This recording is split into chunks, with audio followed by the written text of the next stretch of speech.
Oi pessoal, aqui é Maíra e hoje eu vim falar sobre a minha primeira publicação real, oficial.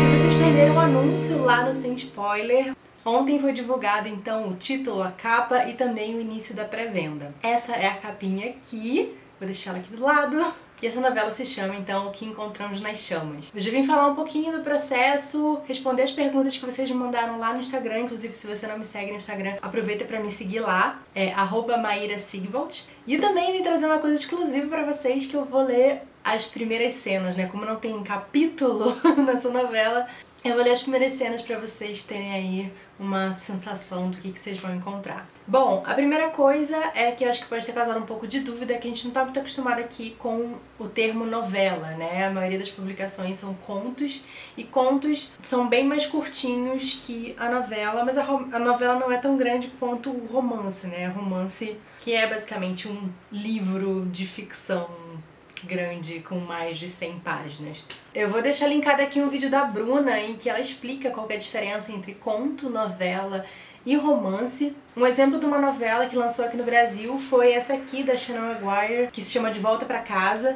Essa aqui é uma série de novelas, né? Então tem vários. E, por exemplo, esse aqui tem 170 páginas. A minha vai ali, acho que no máximo 100 páginas, depende um pouco da formatação que você vai ter no seu e-book, mas não passa de 100 páginas. Então não é um conto, é maior que um conto, mas também não é grandão assim que nem um romance aí de 300 páginas. Bom, vamos às perguntas então. Muitas pessoas me perguntaram sobre o meu processo criativo. A Rebeca Arruda perguntou, Narrativas na Cidade perguntou, a Bárbara Escreve perguntou.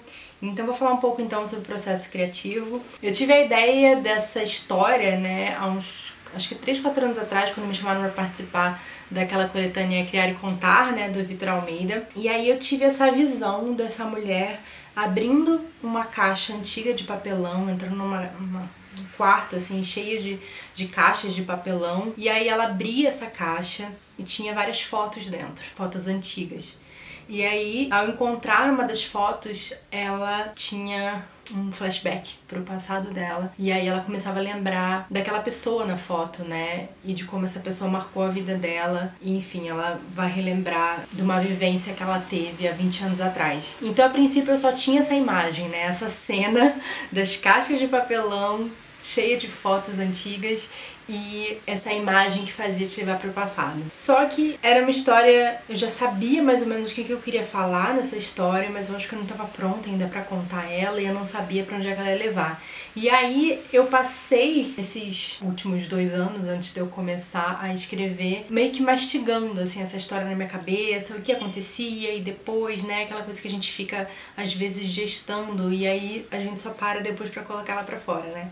Então eu tive muito isso, assim, eu passei muito tempo na minha cabeça pensando o que ia acontecer, mas aí eu não quis escrever essa história, eu escrevi um romance, né, que era, inclusive algumas pessoas perguntaram se essa era a história, que era a história das irmãs e não sei o que lá, que eu passei esses 2 anos escrevendo, né, e aí eu acabei desistindo de escrever, e aí eu fiquei muito frustrada com isso, de mais uma vez, né, eu fiz NaNoWriMo, tem vídeo aqui, quando eu ganhei NaNoWriMo, né, escrevi o romance e tal, não sei o que, e aí quando eu cheguei na etapa de revisão, eu tava reescrevendo tudo, e eu comecei a achar que eu tava exagerando demais naquela história, então decidi engavetar pelo menos por enquanto.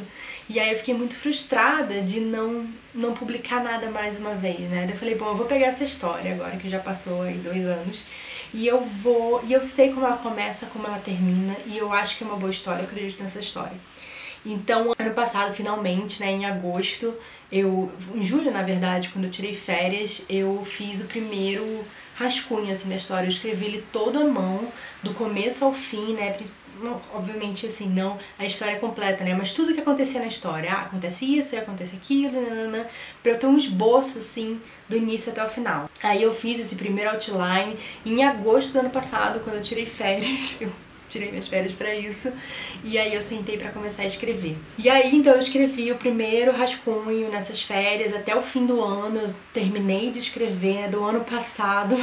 Você vê como eu demoro, né? E aí esse ano eu reli ele pela primeira vez, fiz todas as anotações, fiz todas as primeiras alterações, e aí eu mandei pra Laura Poe, que é a minha amiga, minha editora também, e aí a gente começou esse trabalho aí pra ir melhorando a história. Então esse foi meio que o processo inicial, e durante também o trabalho com a Laura foi muito legal, porque ela fez sugestões muito interessantes, que eu acho que fizeram a história sair da melhor forma possível. Nossa, eu falei bastante, né? A Gisele Patriota perguntou faz quanto tempo que você escreveu.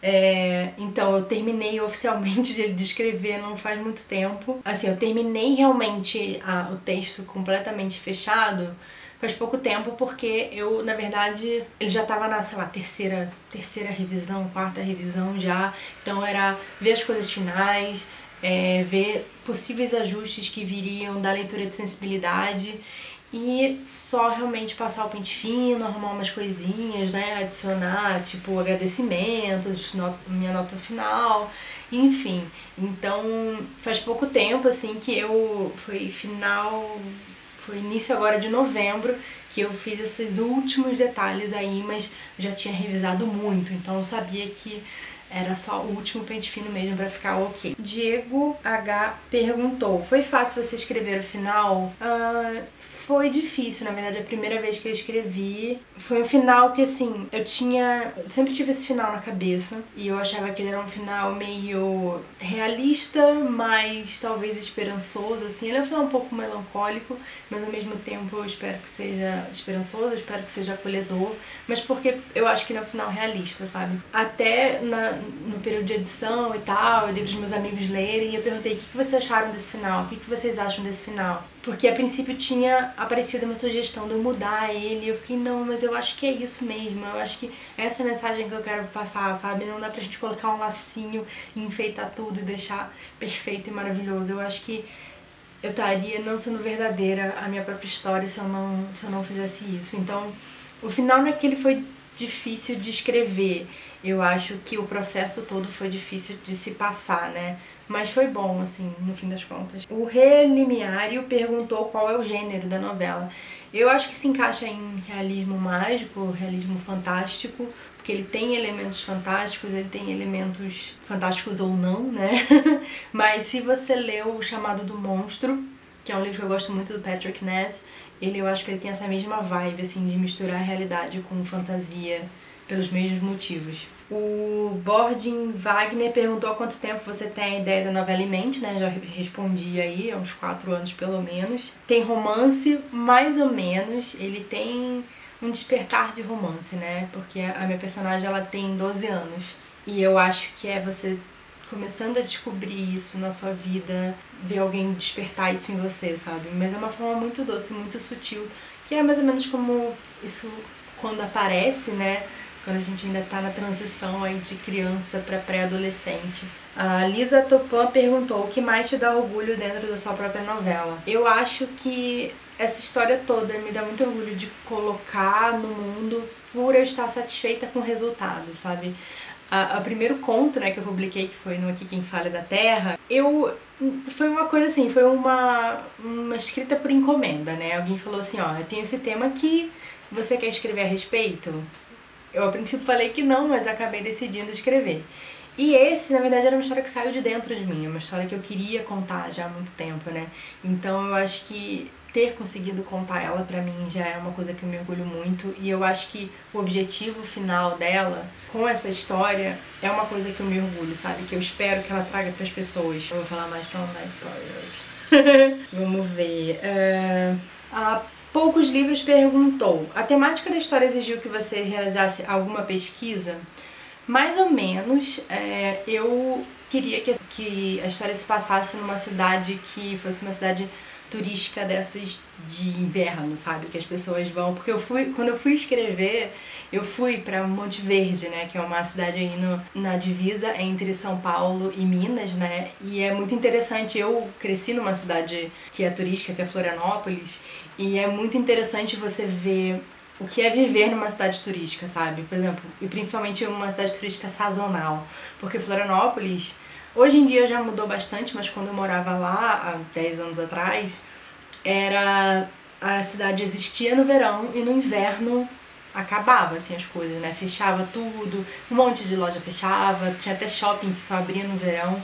Então, é muito diferente, assim, de outras experiências de lugares que não tem essa grande movimentação sazonal, né? Então, eu queria que fosse num lugar, tipo, Monte Verde, assim, que é uma cidade que é pequena, que tem aqueles moradores de lá que muitas vezes não aproveitam as coisas da cidade turística, né, que era acontecer também quando eu morava em Florianópolis. Então eu tive que só fazer algumas pesquisas assim, mas eu não queria que fosse nenhuma cidade específica, né. Mas eu imaginei muito essa história acontecendo lá. Algumas pessoas me perguntaram, vai tratar a respeito de alguma cultura indígena ou ter elementos de personagens indígenas, o Vitor S. Medeiros perguntou isso, quem mais perguntou? O Teorema e eu perguntou também, né? E sim, a minha protagonista é uma menina indígena, ela tem essa herança indígena pelo pai dela, né? Mas o pai dela morreu, então ela tem uma conexão, ela tem um aprendizado, mas esse aprendizado também foi cortado. E ela basicamente é criada pela mãe dela, né? E não tem muita relação com a família do pai, que mora longe. Então eu queria mostrar também um pouco disso, da gente ter a nossa ancestralidade, mas de alguma forma o nosso laço com ela ser cortado é uma coisa que impede também da gente, às vezes, aprender as coisas naturalmente dentro de casa. Então a gente precisa buscar isso, né? A gente precisa refazer esses laços. Bom, eu acho que foi isso. Eu acho que tá bom, né, de responder perguntas, senão também vou perder a emoção, pra também não acabar com as surpresas, né. Tá, aí eu vou ler então um trechinho pra vocês. A morte nem sempre é o fim das coisas. Nem tudo que está enterrado fica pra sempre no chão. Porque mesmo que os espíritos voltem para a terra, a maioria dos problemas terrenos sobram para os vivos. Foi a morte iminente da minha mãe que me levou de volta àquela casa, assim como a morte da minha avó tinha me trazido ali há 20 anos. Dirigindo pela estrada de pedrinhas, calculo os passos para entrar e sair o mais rápido possível da casa e trancar aquela porta da minha vida para sempre.